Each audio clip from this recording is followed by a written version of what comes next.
You're watching the Tesla Life live with your host, Mark Coughlin!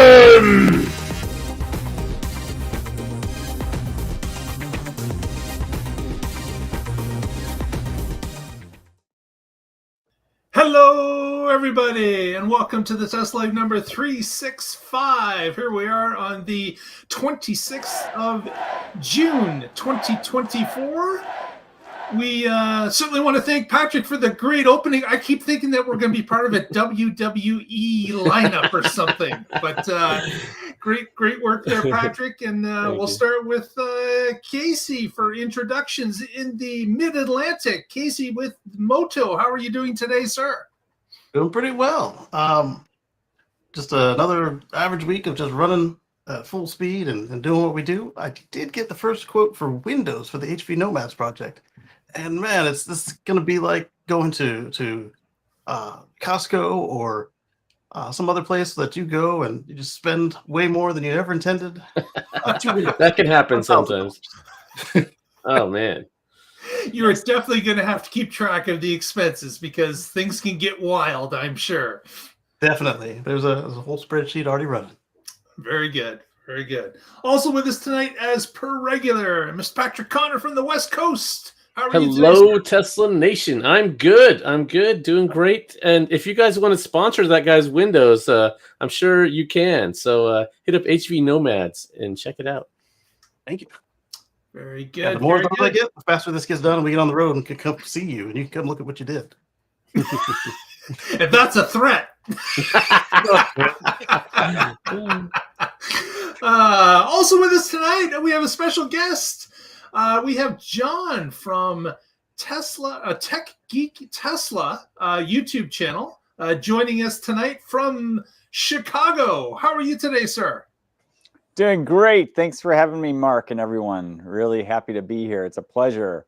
Certainly. We'll love to have you on. And John and I met at the recent summer meetup in Muskegon. So we had a great talk there and introductions. And we thought, we should have John on the show. He's got some experience that we'd like to hear. And John, maybe explain to those watching a little bit. Wait, but before we jump to that, I want to ask one quick question. I know Chicago is a big place, but maybe the alt car world's a little smaller. Do you happen to know Tony Schaefer, friend of the show? Have you ever met him at one of these events? No. Oh, okay. Is all Tony right. out of Chicago? Too bad. Yeah, he's out of Chicagoland. Yep. How about Mr. Gertis? No. Okay.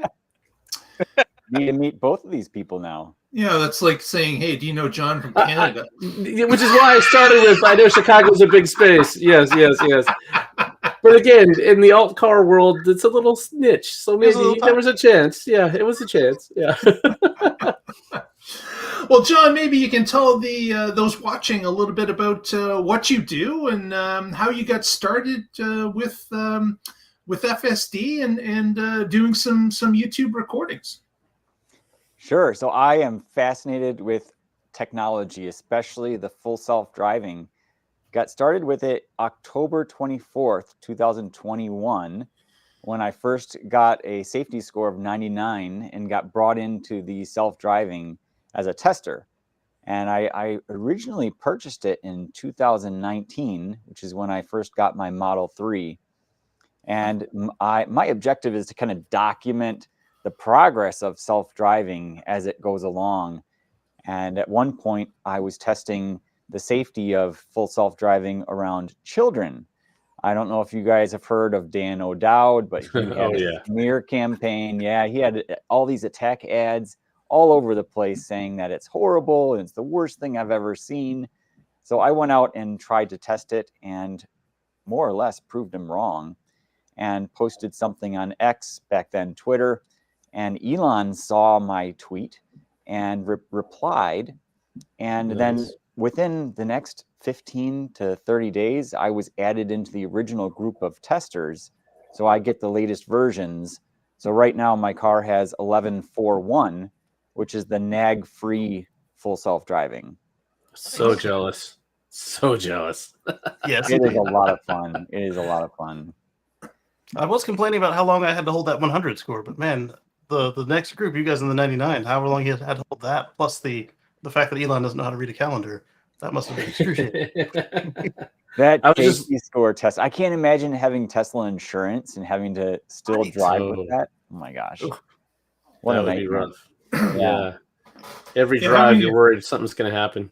Having your score bounce around and affect you financially is an issue for sure. And as Patrick mentioned, sometimes it's not even anything you're doing; it's what other drivers do that can affect your score. And Right. You're on your way home, somebody brake checks you, all of a sudden you get an email from Tesla when you get home saying, "Oh, next month or next month, the next 2 months, however they have it set up, your rate's going up."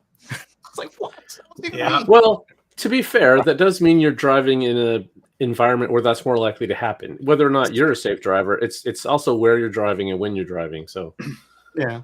But I mean, imagine being on that threshold. I know that would every drive would be stressful. Like, oh no, are my rates going to go up because something happens? Yeah, I was. I like to just keep the car parked and just like order stuff delivered to us to keep that score at 100. Yeah, Mark hinted at it, but I was delayed at getting into the program because as soon as the safety score started, we had an incident where I had to brake really hard to avoid hitting another car. And we didn't hit the car, which is good, but it still tanked my score, and then that took me weeks to build back out of.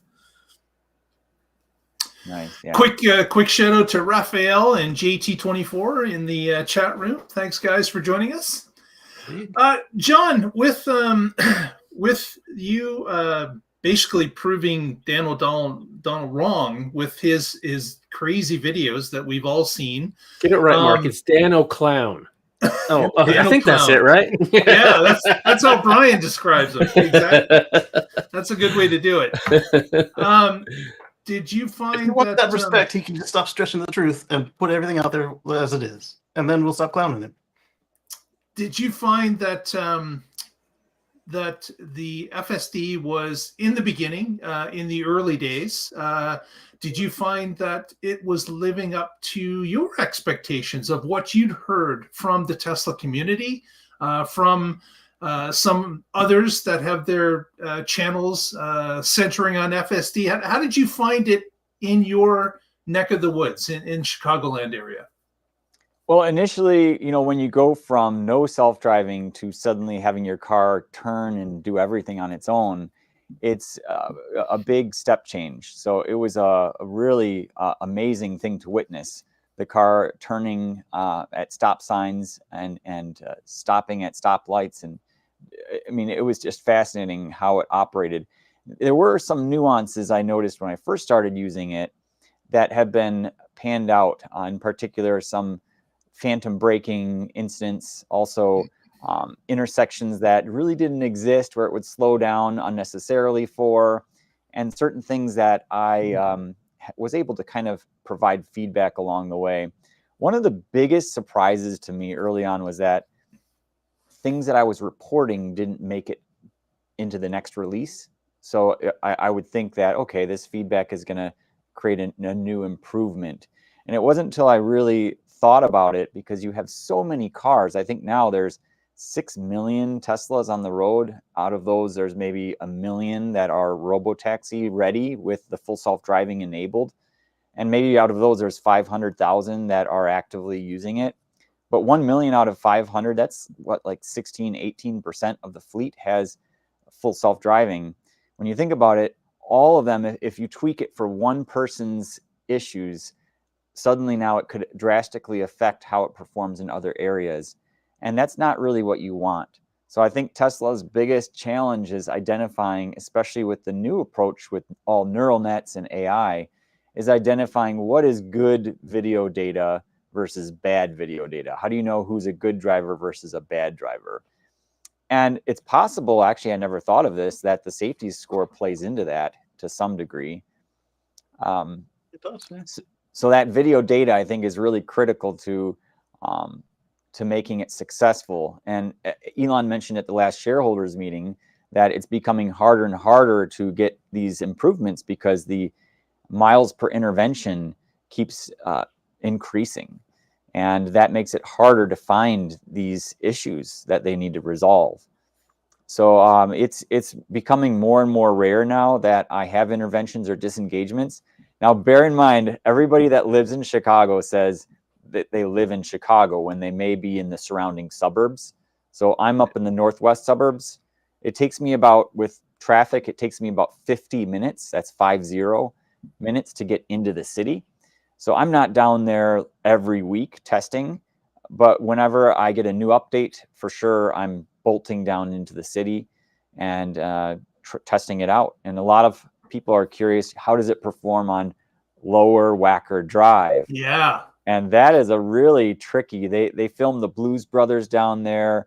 They filmed Batman down there. A lot of famous films have been done down there. And it's a very difficult road because there's so many different areas you can go, and it's dark, and you also lose GPS connectivity. Oh, nice. More often than not, I've had good experiences down there, and I can show you a quick clip of me driving down there with 12.3.6, and I've had the same experience with 12.4.1, where it just does really phenomenally well. Perfect. Let's go ahead and roll that. And for those that don't know, the that piece of road is basically underneath another set of roads above. So this is like underground almost. It's not underground, but it's under other infrastructure, other road surfaces. Oh, that explains why you're losing GPS signal. I was wondering about that. Mine loses the GPS signal sometimes in the trees, and it behaves weird. But you brought up a good point. When you first got it, like, the car was doing a lot more than you're used to. Like, when Patrick and I got ours, they couldn't do anything that we bought, like, except for cruise control. And you said you got in yours at 19, so yours was just hanging in the lanes. And so we had, all three of us, we just had stuff slowly introduced and added and added and added to the car. So it did feel like a big jump for us to get the features. But imagine you didn't even have, you're in Mark's position, you didn't even have the advanced cruise control, and then you turn this on and all of a sudden the car is doing everything, and you're used to doing nothing. Yeah. It was pretty fascinating when I first started using it, and it's just gotten better over time. It's amazing that the car I bought is not the car I own today. It just keeps getting better. So here's a clip. I'll play it. The audio might come through here. I do provide a little bit of dialogue. I think it's a good idea to hear some of it. Yeah.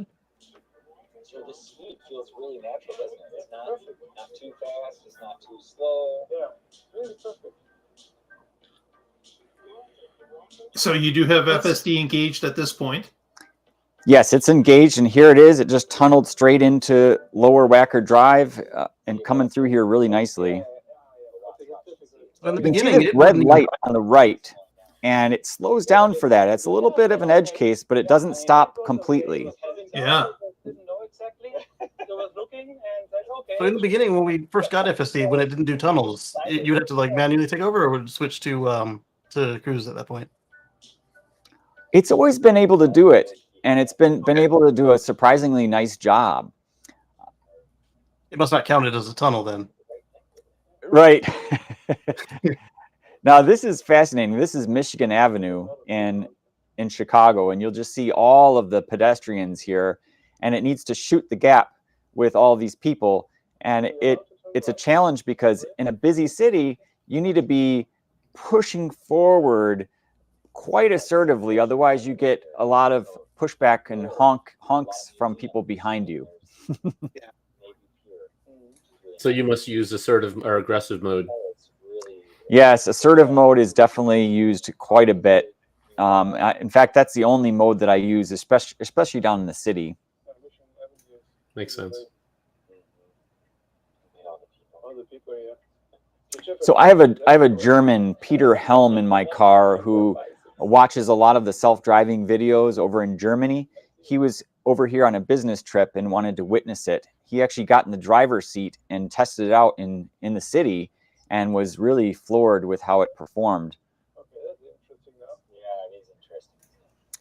So here you can see the car needs to go out. I'm not touching the accelerator, and I'm not doing a single thing. And the car is coming forward. Previous versions would not do this.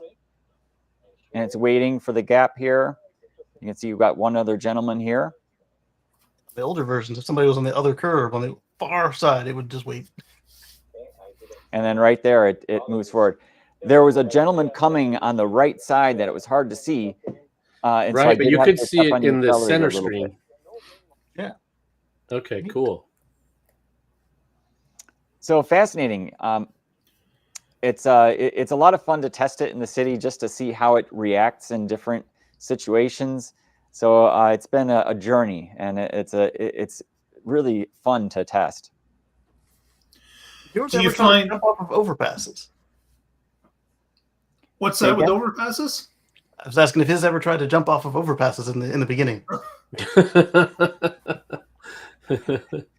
No, it actually, I guess I'm lucky enough that it hasn't.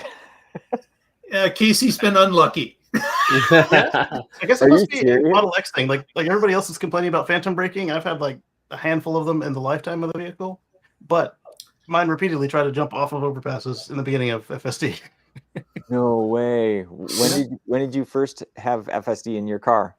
I was in the 100 safety score group, so from the beginning after the Elon's favorites group.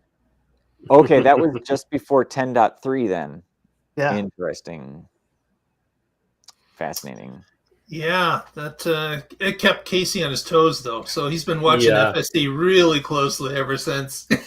I took to heart when they said may do the wrong thing at the worst possible time. Yeah, you do still have to be yesterday- attentive. It is supervised. Yeah, we were in the right hand lane at a stoplight, and then the car just yanked the wheel really hard to the left, like it was going to change lanes, but there was a car there, and normally I would have took over and hit the brakes and whatever was required, but the light was red, and I could see that it was not proceeding, and so I just moved my hands out of the way, like, what, are you trying to hit me or something? What's going on here? And then it put it back, and I didn't ever have to like correct it, but it was really weird. But if we had been moving, I would have slammed into the car next to us. And It probably wouldn't have done that. It was probably just trying I to don't think it center would have a done that. little. Yeah. And my wife saw me flinch back from the wheel, and she's like, "What? There's a car there." I'm like, "Yeah, but my hand's there too." Mhm. So, John, with the use of FSD, do you find, especially with the newer version, that there's been quite a change? I will say that it's a little bit more hesitant when you first turn it on. So previously it would just take off as soon as you turned it on. Now it kind of waits for some input from you. It's quite interesting, and a lot of times it's like, okay, why is it waiting? That's a big change. Another thing, if the lane opens up to the right side, like maybe it's a exit for a smaller road or a passing lane, sometimes it tends to have a bias to move into that lane. So that seems to be a little bit of a regression as well. But the advantage of not having to touch the wheel anymore is huge. So Nice. I can't emphasize that. It feels like a different experience when you're driving without having to touch the wheel. What happens is, if you look at the screen, it will still say, pay attention to the road, and you'll get the blue flashing bar at the top. But instead, and I'm conditioned, I still sometimes do this, I'm conditioned to just touch the wheel right when that flashing bar shows up. Mhm. But now what you can do is just look straight ahead, and within half a second, that blue bar disappears and you're good to go again. So that Very is cool. a really nice change. I also use full self-driving for ride shares. And I had US Reuters come out to Chicago today to do a film, some filming. A videographer came out and interviewed me.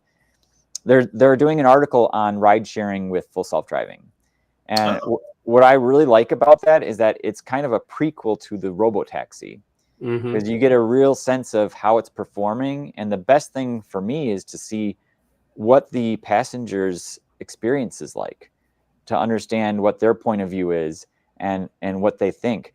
And I've been doing it now for 2 years. I've been actually 2.5 years. I've been doing Uber, and I have maybe 200 rides, 176 rides, and I have 89 5-star ratings and 1 2-star rating.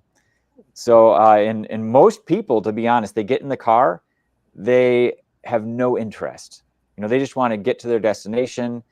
some people notice my car's like the steering wheel's moving all on its own, but they just go right back to using their phone. Most people could care less. Like, honestly, they could care less about the technology. That's why I think mass adoption won't really happen until it just works, and you don't even have to think about it. That kind of brings up a hearing from new testers, like when they did the trials, is that, oh, I had to do something. Like, this is terrible. It's the worst thing ever. I'm like, this is the best it's been. Yeah, absolutely right, Casey. But John, do you think that if you had to assign FSD's ability in actually being full autonomy, what percentage out of 100 would you say that they are based on your experience at this point? Oh, that's a great question. So, there's a lot of bias that goes into that, because when you're driving the car, you have a certain way of how you like to drive. And so many people, when the self-driving does something that they wouldn't do, they tend to take over. Now, I, as a tester, early tester, and also documenting the experience on my channel, I'm a little bit more flexible to push it to the limit, to allow it to kind of do things that I wouldn't do. So I'd say I'm a little bit more lenient in that regard, to push it to its limits, just to see what it will do or what it won't do in certain situations. But right now, I would say, I'd say probably 90%. To be fair, there are, certainly a lot of times where those situations where it does something wrong or you have to take over, those kind of stand out in your head. So for me as an engineer, I kind of try to break it down and understand why it's doing what it's doing. So those kind of stand out. But all in all, I mean, there's so many things that it does well that you just kind of, you kind of take it for granted, right? It's like, okay, it turned, that's fine. It should have done that. But if you really think about it, there's so many things that it needs to take into account. So I'd say 90% right now. Based on what you've seen so far, how likely are you to enroll your car in the private FSD fleet, robotaxi fleet, when the option comes to us? Obviously, again, that's Elon giving us a date, so don't count on it. But when it does happen, how likely are you to be in that first group or the? That's a great question. Oh, I love that question, Casey. I want to hear your answer to that question too. But I'm open to it. Here's the thing. So my car is 5 years old now, almost 5.5, but it still feels like a brand new car. Like this is the first new car that I bought, and I clean it all the time. So I treat it like it's brand new. So I would hesitate. But as time goes on, I'm more and more open to allowing it to join a network like that. You have to be trusting of strangers getting in your car without vandalizing it, right? Yeah. So you kind of have to let go of that part of the experience, because you never know what could happen. Yeah, before we had my daughter, I was in that same camp, kind of hesitant. I might do it. We'll see. I like the car though, and now it's a matter of I would say no, but then at the same time I would very much look into getting some used Model 3s and Model Ys and getting like 5 if I could, and put them all down there. Obviously I'd have to do them one at a time till they, as Elon says, they pay their own way. But right, I think that would be fun. Yeah. So you couldn't let your current car go on it, but you'd be more than happy to maybe hunt down a used Model 3 or Y and buy one of those and put it on. Right. And if I had something to replace this car, then the question would be, with this one being a unicorn and irreplaceable, would I do it? But I would be more likely to put this existing one on there at that point.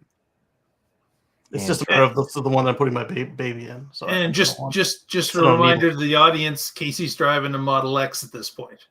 Yes. Okay. 6 years old. Patrick, what would you say if your Model 3 was eligible? What would you do, or what would you not do? Yeah, so I would be open to the idea. Our Model 3 is 6 years old now, although it's only got 24,000 miles on it. So that's pretty low. The one thing that I would want is the selfie cam. I'd want to be able to have that on all the time, watching what they're doing in my car. Those first few passengers, and then even a button I could hit to say, "Hey, stop that!"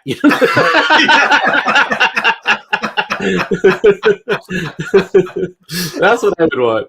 Oh man, that's interesting because I watched a video with Rimac today, Open Car Wow, where they basically said the same thing that Elon said when he first introduced the concept to us: is, "Hey, we've got the selfie cam before they get in the car, and then when they get out, so we know who did something if something happened." Yes. And then basically Rimac said the same thing, and at the same time, you look at it, and you've got like Waymo and Cruise. They were live watching you. Don't touch the steering wheel. Mm-hmm. Sit back down. Yeah. That Voice, the ability to send audio their way, that would be classic. That would absolutely be classic. But I have a feeling that there'd be a lot of Tesla owners that would abuse it to the point where the passenger just couldn't take it, listening to somebody say, "Treat it like it's your own car. Stop doing that. Don't do this. Sit down. Stop moving around." Well, that's what the star rating's for. Don't get in this car. The driver annoys you the whole ride. He's not even there to annoying you. You have to like put bars or something to block them from touching the wheel. You know, people are going to abuse it when it first comes out. Big time. Well, Elon did say he's going to do the cap kit where they'll take the wheel out and put a plastic cover there. Oh, interesting. Well, that was a long time ago. I don't know if they're still even looking at that, but that was something he said. August 8th. I can't wait for that to hear the big unveil. Oh, yeah. Once they go to a steer-by-wire system, they could just disable the wheel. I mean, so like Cybertrucks, if they were ever in this network. So, and I'm sure the Cybercab or Robotaxi or whatever you want to call it is going to have the same steer-by-wire if it has a steering wheel at all. Right. Raphael can check me on this, but I've been told that like when you play beach buggy racing in Cybertruck, it actually disconnects the wheels from the steering wheel at that point. That would be smart. That's what I heard as well.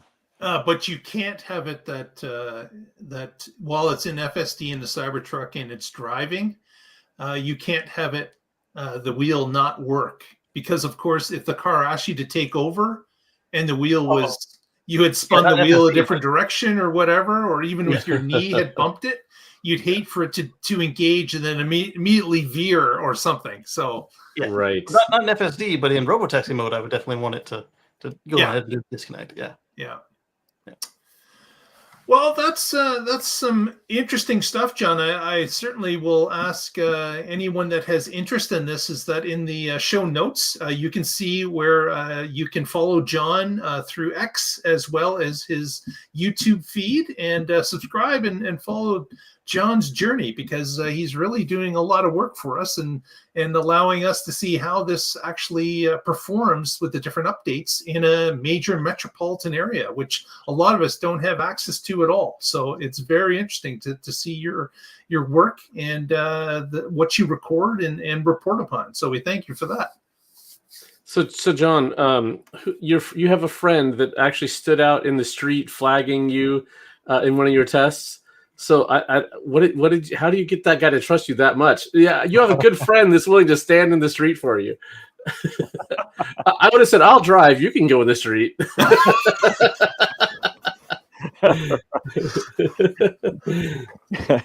Yeah, I don't know. I gave him something. I don't.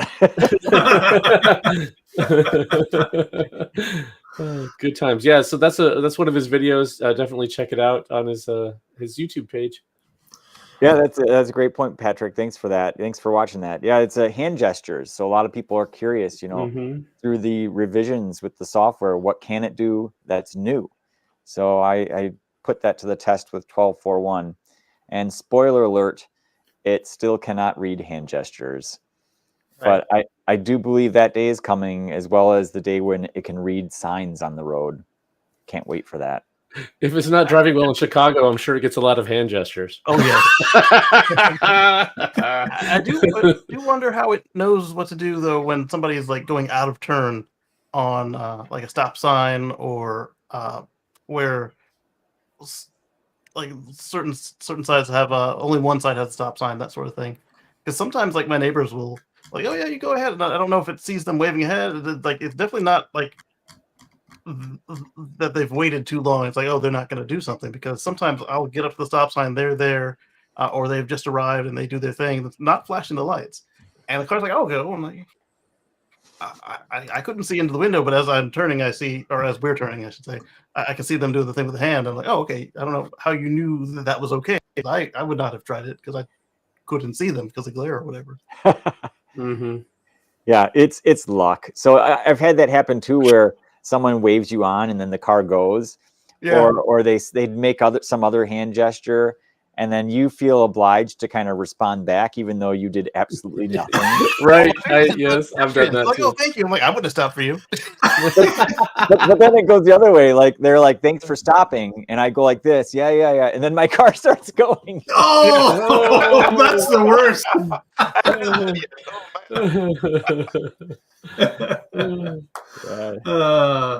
Well, very good. Let's take a look at some other Tesla news that have happened this past week, and this is another one new thing that people are learning about. The Fastlane crew actually has got an early Foundation Cybertruck, and they took it out for a spin, and picking up some items on a trailer they had, and they discovered the hard way that four-wheel steering is not only an asset, but it can be a detriment depending on what you're doing. Because, of course, if you're familiar with this, the four-wheel steering gives you a tighter turning radius, but that also affects if you're backing up with a trailer, and the vehicle can outmaneuver the trailer, and ultimately, in some cases, you can end up hitting the trailer with the Cybertruck bumper, and that is exactly what happened to this crew. It was worse than that, though. Young Tommy, he was aware of not jackknifing the trailer in reverse. He didn't know you could jackknife and drive. Right. You can, if you turn a tight enough circle, it's going to hit. Yeah. So there is this problem that you can definitely damage the vehicle against the side of the trailer, depending about the trailer's layout, of course. And I'll just share a quick photo that they had from the video. There's a link, of course, if you want to watch the video. But here in this picture, you can see the dent that happened, and they were recreating it as they were turning forward in a tight circle. And that definitely bumper went right into this I-beam on this Diamond C trailer. Yeah, and Roman says that a couple whacks with a rubber mallet and it was fine. But I mean, when he said, "Oh yeah," you could barely tell. I was looking at it. Was, I don't know if it was just the camera, but it looked pretty obvious to me. It was flat though. Yeah. So it's, again, this is a truck.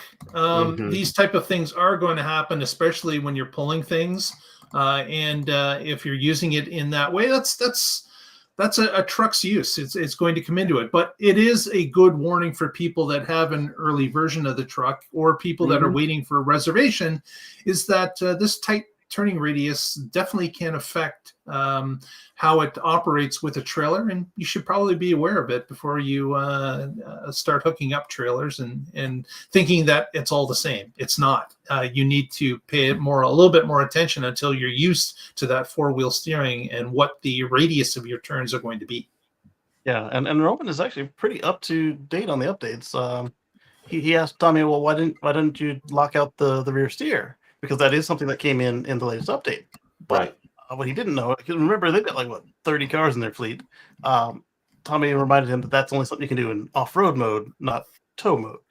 And I think this their PSA was a little more effective to just watch what you're doing than to try and turn off the ability for the truck to turn tightly.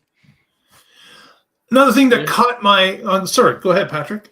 I was just going to say, this is the nice thing about having a software-defined vehicle. If Tesla sees that this is a problem, they could have an update where tow mode disables rear-wheel steering just like off-road mode does. Or limits it back to what it was when it was new. It used to go a lot less than it does now. Right. So you would have a slightly larger radius, but you're not going to end up jackknifing in forward. Right. Although as a Model X owner, I would definitely appreciate the full capabilities in reverse, because That thing has the worst reverse turning circle I've ever encountered, other than something like a stretch limo or something. What a great segue, Casey, because that's a photo that we just pulled off the internet. We thought we would share with you guys. Is get a load of this Model S stretch. Whoa! Nice. Look at that. Speaking of bad turn radius, It's the second worst turning Tesla. So yeah, this is quite the vehicle, and I believe I see a couple of panel gaps, if I'm not mistaken. That's really just a weird angle from like it. This is the craziest photo I've seen of a modified S, I think, in history that I've seen. I don't know what this is designed to do besides attract attention, because it'll certainly do that. I don't even know if the vehicle is roadworthy, because there'll be some sort of a jack kit, because the air is let out and the wheels are on the inside of the hub. So I don't even know if it drives. I suspect that it did at one point at least, but this is definitely not replacing the astronaut transport out at Cape Canaveral. I feel safe in saying that this is not the new transportation for that. Although, if you did that to a Model X and you stretched the doors out, you could then use one astronaut transport vehicle instead of two. Or three. Oh, that is pretty crazy. So imagine how big of a battery pack you could have in that thing. There you go. That's a positive. 2 or 3. Yeah. Oh man, I thought I'd share that. That was certainly a unique photo. Next, I wanted to talk a little bit about LG and batteries that are about to be made. Casey, you know a little bit about this, right? LG has announced that as of August, I believe, that there's going to be some production. Local production of the 4680s. And that's in Phoenix, is that correct? It's Arizona for sure. That's what I've heard as well, yes. Yeah. And then even more to the now, if you don't qualify for the tax credit for some reason, if you don't have enough to offset with the tax credit, or if you don't qualify for any other reason, they are offering for you to say, I don't qualify, and they'll ship you a vehicle with LG batteries. And it comes to the point now that since they're already also mixed in with inventory, when you go to buy inventory, if you can take the tax credit, you need to check and see on the website if you were counting on that to make sure it says that it qualifies before you hit the buy it now or transport it to my local store button, because you could end up with a $7,500 surprise in the wrong direction if you get the wrong car. Absolutely. That's good to know when you're ordering. So it's something that with the IRA credit that is available in some cases based on the content in the vehicle. That's why we've seen this spread where, for example, until just recently, Model 3s did not qualify. Long-wheel drives did not qualify for the credit until just recently, last week, in fact. But there is going to be a case going forward that there's a mix of batteries out there, battery packs, and some are made in North America or free trade countries, and others are not. So it's really dependent upon the consumer to understand what qualifies and be looking for that when they're ordering or purchasing the vehicle, because as Casey mentioned, you would not want to get a $7,500 surprise in the wrong direction. Right. If you're not paying attention to what the rules actually are and what the vehicle you're purchasing actually qualifies for. Exactly. And so the factory that LG is going to put out there in Arizona is going to be 8 gigawatt hours. So we're looking at 110,000 vehicles worth of supply, and that's going to be 120,000 cells a day. But they're going to start slow and ramp their way up because their yield isn't yet where they're expecting it to be. Yeah. And that's not a surprise. Again, this is part of the IRA's ability to bring in additional manufacturing within North America and allow others to participate in a tax credit, because not only does the consumer get a tax credit, but the manufacturer of the battery actually gets a tax credit as well. So it's a win on many levels to I guess, convince manufacturers to bring that type of work onshore to North America and bring it in from other countries that it may be outsourced to currently, or bring additional capacity to the North American market and allow them still to collect a tax credit based on that the number of sales that happen in North America alone. So. Yeah. The other thing I want to point out right there is, even though the article pointed out that they're not getting the yield they're expecting, any new manufacturing line, even if it's just a new line inside of an existing factory that's already running quite well, won't be running at 100% when you first stand it up. Although you do have an extra head start on the ones that are running in a facility that's already ready to go. You still have to tune it, tweak it. These are you're making matter. Or not making matter, but you're arranging matter, and it's sensitive to the existing matter. Right. And I think John, that's going to be a big win as more and more of this stuff comes online.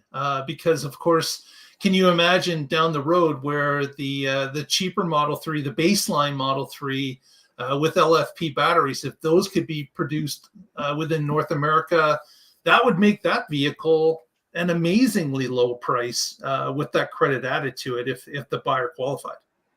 Yes, that's true.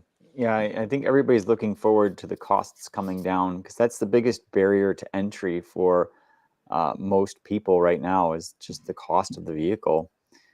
I think as battery technology improves, that will come down. But as everybody knows, Tesla's been cutting corners a lot with a lot of the equipment. Just for example, the lumbar adjustment on the passenger side went away. It's an ongoing joke here. My car has that. My car still has that. John, join me and help save the lumbar support by every time you get in a car, just tweak it a little bit. That's what I do. I just tweak it just so that someone at Tesla can see it's being used. Good point. Next story. This relates to Casey and Patrick at one point, and I thought I would share this with you guys and see if you noticed anything that, I don't know, maybe you would refrain from doing. I'm really curious what this is going to be. Sorry, I had to get the mute working. Yeah, I wouldn't do this. The decoration, maybe, but blind people with sticks next to my car? And swinging the sticks. Like, who put this together? Like, they're going animal on these piñatas, and I'm thinking, they got blindfolds on. That's crazy. Plus, you know, they're doing the dance. So now if they get too close, they might get whacked in the head. Yeah. I thought this of course is underneath the wings, but like now it's got the frillies, so I don't know that it can necessarily hear the people going underneath it all that well. This of course this is put out by Tesla, so this is them advertising the vehicle, and I'm thinking, man, this makes me cringe. Just watching this makes me feel uneasy with these people blindfolded, swinging like they're trying to bat a home run. Is a recipe for disaster. Yeah. The first comment I saw underneath it was, "Yeah, I'm gonna let somebody swing a bat near my $200,000 car," and it was never that high, but it's come down a lot from where it was when it was announced. I don't care if the car's $25,000. I would not have anybody near this. It's my used car that the grandpa gave me. No, you're not swinging a bat near my car. Yeah, no kidding. Like, just classic error in this. This just makes zero sense to me, or anyone that owns a car that they paid for. Like, come on. Yeah, the decorations were cool. The bats, not so much. Oh man, crazy. Another thing that we wanted to touch upon was Cybertruck has got a bit of a recall that's going on, about 11,000 units. Not an over-the-air software. That's right. It's not an over-the-air software update, which is all we hear about. But we've actually got a physical recall that is going to take place for the Cybertruck. It has actually two that are up for grabs here. We've got a problem with the wiper motor controller, and we also have a bed liner piece that needs to be affixed in a little bit of a better way. So again, it's not affecting all units, but it is affecting about 11,000. And of course, the last time we heard about a Cybertruck recall, I believe the number that was affected for that rivet was 4,000 vehicles. So we definitely have seen an increase in production. So that's another 7,000 added to the fleet at least. And we, of course, recently, as of last week, we had heard that 1 week they hit 1,300 in a single week, on their way to 2,500 for the end of the year is what they're estimating. So there's an additional bring it in recall on this as well, where some folks are losing the well, actually that one is actually part of this first one. Some folks, the wiper is coming off. They count that as the trim falling off issue. The other recall is the wiper motor overheats on some units, and there's not yet a fix or a new part for that. So some folks are being told to stop driving their vehicles, and others are that weren't told that experienced the issue are now waiting for parts. Yeah. Yeah. So certainly, again, with the new vehicle, we're going to experience this type of stuff. Like we had seen it in all the vehicles, and when an early version of the vehicle goes out, we know that those Tesla owners are somewhat a bit of a guinea pig in certain aspects, as they're teething on everything that's going on in the vehicle, and those things certainly have to be tested, and they can't really be tested until there's a wide release of it, until it gets out there and many hundreds or thousands of people are actually operating it and experiencing some of the stuff, and that's going to happen, and that's really what you sign up for with an early release vehicle. But Tesla has always treated these people rather well when it comes to the repairs. There's not many complaints with people saying, oh, I had an early Model 3 and Tesla's ignoring me. No, it doesn't happen that way. They're typically attentive. They know that these type of things pop up, and they're trying to solve things quickly as well to see, of course, if it's going to affect the fleet or if it's just an isolated instance. So it's certainly in their best interest as well to handle these things quickly and move on from them. Yeah, and at this point, 100% of them are under warranty. So yeah, that part. No, there've been a handful of them that have been totaled. Okay, all right. But the ones that are active, yeah. The other bit of information we got with every version of this headline I've noticed is that we're now up from the 4,000. We're at 11,000 vehicles just in this recall. And remember that the wiper motor and the trim doesn't cover every unit. Like they're not all affected by this. So yeah, that's pretty cool to see the number has grown that much. Exactly. Next, Patrick's got a story for us. Talk a little bit about the FSD transfers. Yeah, FSD is the theme of the show today. So if you watch the annual shareholder meeting, then you know that someone asked, hey, can we have FSD transfers? And Musk hemmed and hawed, and someone shouted out, hey, how about one more quarter? And he said, all right, one more quarter. So tipster Sawyer Merritt has leaked that it's going to be a little different this time. So in the past, it was based on you had to take delivery by the end of the quarter. Well, this says FSD transfers return until August 31st. August 31st is not the end of the quarter. So when I saw this article, I'm like, that's not what Musk said. This isn't right. This article's obviously wrong. But if you dig into the details, what they're going to do is now, if you order it by August 31st, you will have the ability to do the FSD transfer. And it doesn't matter when you take delivery. So in the past, it was based on the delivery, and sometimes there would be a problem at the last minute, and that would push you over by a day, and now all of a sudden you're out, and then you have to try to get special permission to get the transfer. And we talked about it on the show last year. I did the transfer when I bought my Model Y. I transferred it from the 3 that I kept the 3, but the Y is our road trip car, so I wanted it in there, and it's worked out great. And I've also talked about how with the Uncork Hardware 4, that's going to be even better for me in the Y. So anyway, this was an interesting thing with FSD transfers and the slight rule change that I thought we should talk about. They did also get rid of, by doing this, they got rid of the problem that you and thousands of other people had, where just a tiny little fly in the ointment made all of that in jeopardy. Your case was the bank and Tesla not wanting to just transfer money from one account to Tesla's account correctly, I believe, was part of it. And then the other was like if you weren't home on the day that Tesla was ready, they gave your car to somebody else. That one was the biggest one that I saw burn the most people. Was they were all right, next.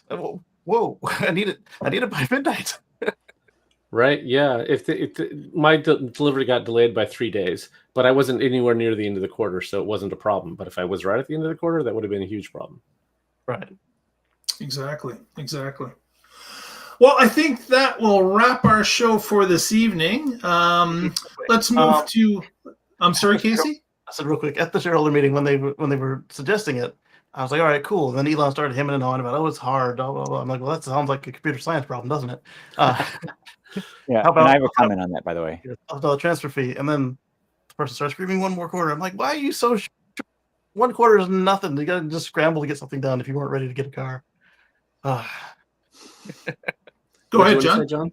Yeah, so I think the reason why it's complicated, and I hadn't thought of this before, is that a lot of people will lease their car.